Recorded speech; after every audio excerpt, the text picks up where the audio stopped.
आपको बताऊंगा पृथ्वी के क्रस्ट के बारे में। पृथ्वी की जो प्लेटें हैं वह कैसे मूव कर रही है, किस कारण से मूव कर रही है, इसके बारे में जानकारी दूंगा। तो वीडियो के साथ बने रहिए और पूरा वीडियो देख के जाइए, आपको बहुत अच्छी इन्फॉर्मेशन मिलेगी पृथ्वी के बारे में। तो सबसे पहले स्टार्ट करते हैं पृथ्वी से। महाद्वीप दिख रहे हैं, वो पहले साथ में जुड़े हुए थे। उसको सम्मिलित रूप से क्या कहा गया, पेंजिया कहा गया, क्योंकि ये जो था पैंथेलिस सागर से घिरा हुआ था भूभाग, इसलिए इसे पेंजिया कहा गया।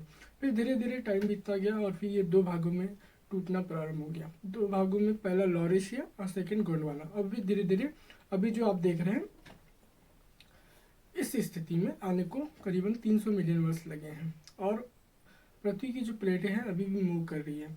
पृथ्वी जो भारत के हिमालय पर्वत का निर्माण हुआ है वो भारत की प्लेट और साथ ही एशियन प्लेट के जो है टकराने के कारण हुआ है। क्योंकि जब दो समान घनत्व वाली प्लेटें टकराती हैं तो जो है दोनों एक दूसरे के नीचे नहीं जाती और सीधे मतलब ऊपर की ओर ये हो जाती है। इसके कारण जो है हिमालय पर्वत का निर्माण हुआ है।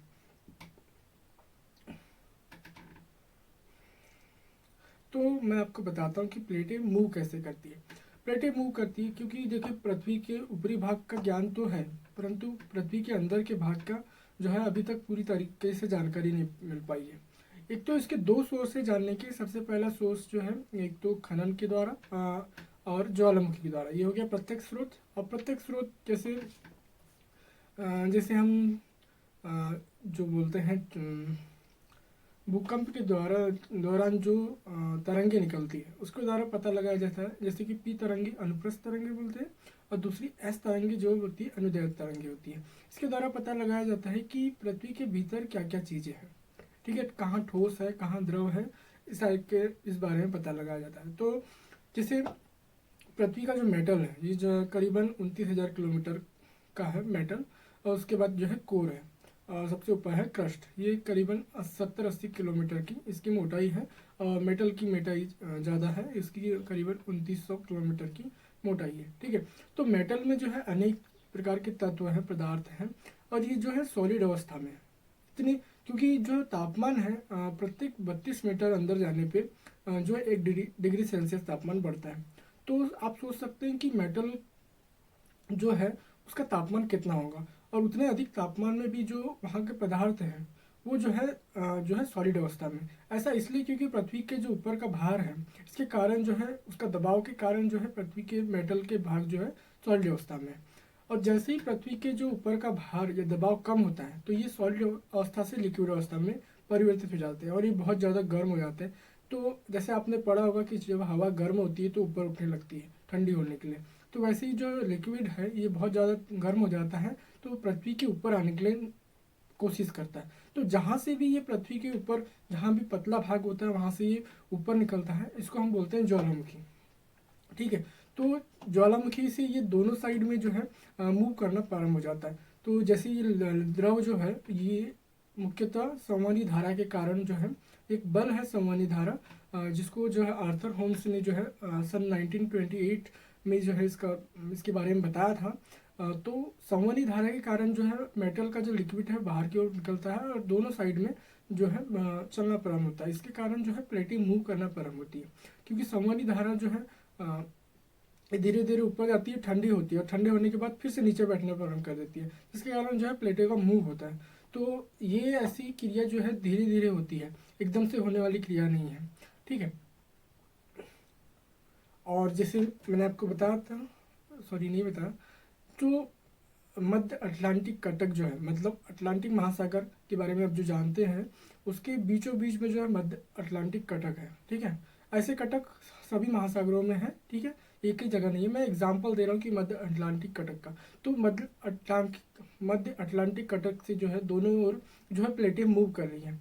क्यों कर रही है, क्योंकि अंदर से जो है गर्म लावा निकल रहा है बाहर, जो दोनों साइड मूव कर रहा है और संवहनी धारा के कारण जो है प्लेटें मूव कर रही है। तो जब महासागरीय प्लेट और जब महाद्वीपीय प्लेट मिलती है तो महासागरीय प्लेट का जो घनत्व ज़्यादा है और महाद्वीपीय प्लेट का घनत्व कम है। तो इस कारण से क्या होता है कि महासागरीय जो प्लेट है वो महाद्वीपीय प्लेट के नीचे चली जाती है।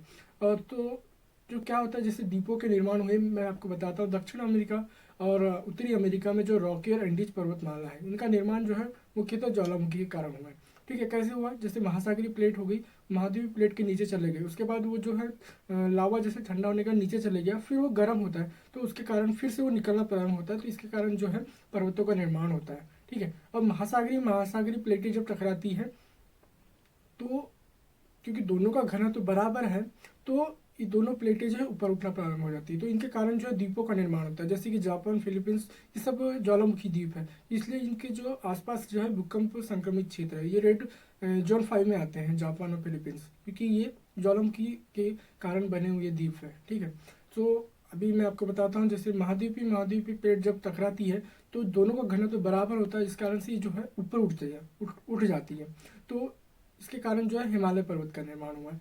हिमालय पर्वत जो है एशियन प्लेट और भारतीय प्लेट जब टकराई उसके बाद हिमालय पर्वत का निर्माण हुआ है।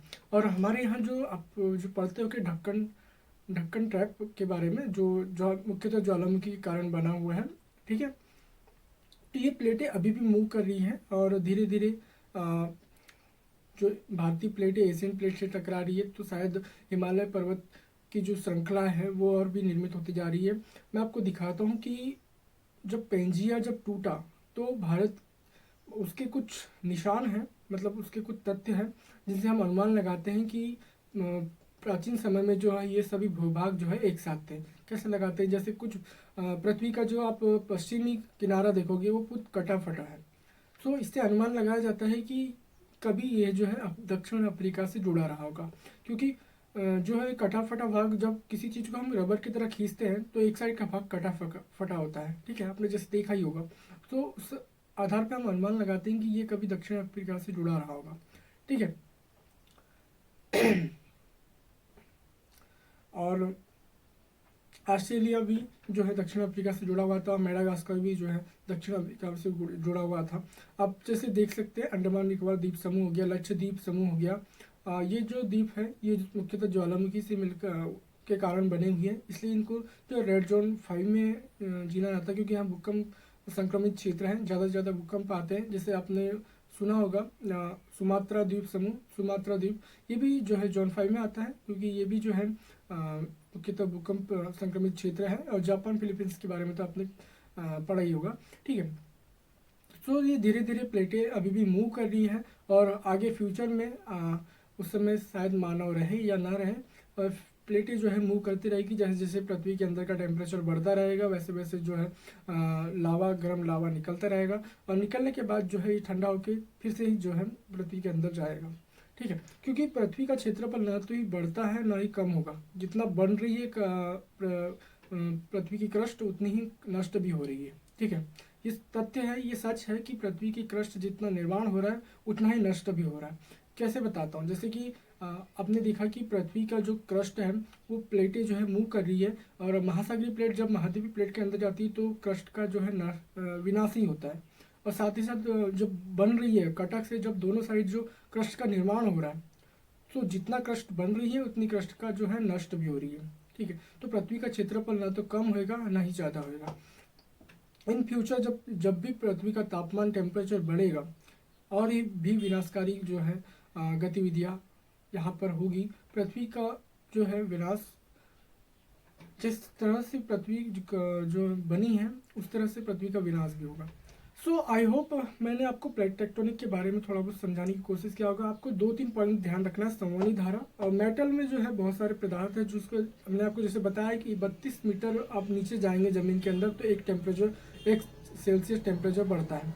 ठीक है, तो उस आधार पर जो है मेटल का टेम्परेचर बहुत हाई रहता है, परंतु फिर भी जो है पृथ्वी के ऊपर के भाग के दबाव के कारण जो है अंदर का जो द्रव जो है वो सॉलिड अवस्था में पाया जाता है, और जिस टाइम जब ऊपर का भार कम होता है तो जिस कारण से जो है सॉलिड जो है लिक्विड में परिवर्तित हो जाता है और बहुत ज़्यादा तप्त हो जाता है, उसके बाद ऊपर निकलने की कोशिश करता है, जिस कारण से जो है ज्वालामुखी उद्गार होता है।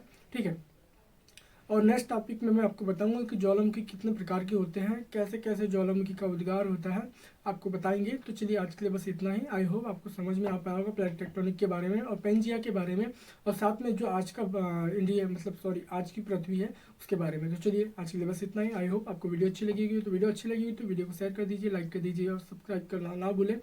तो मिलते हैं कल एक ऐसी नई वीडियो में। आज के लिए बस इतना ही।